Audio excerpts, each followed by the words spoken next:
How to boost iPhone signal strength. Is your iPhone signal weak or dropping calls? Let's boost your signal step by step.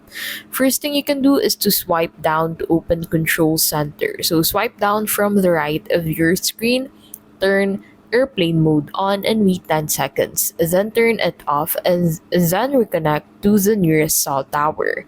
So another thing you can do is to restart your iPhone. Restart your iPhone to clear temporary network glitches. This often improves signal strength.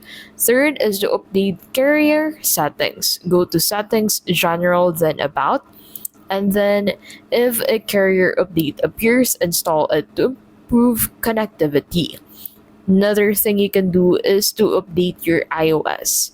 So install the latest iOS version. Updates often include network optimization, and that is how to boost iPhone signal strength.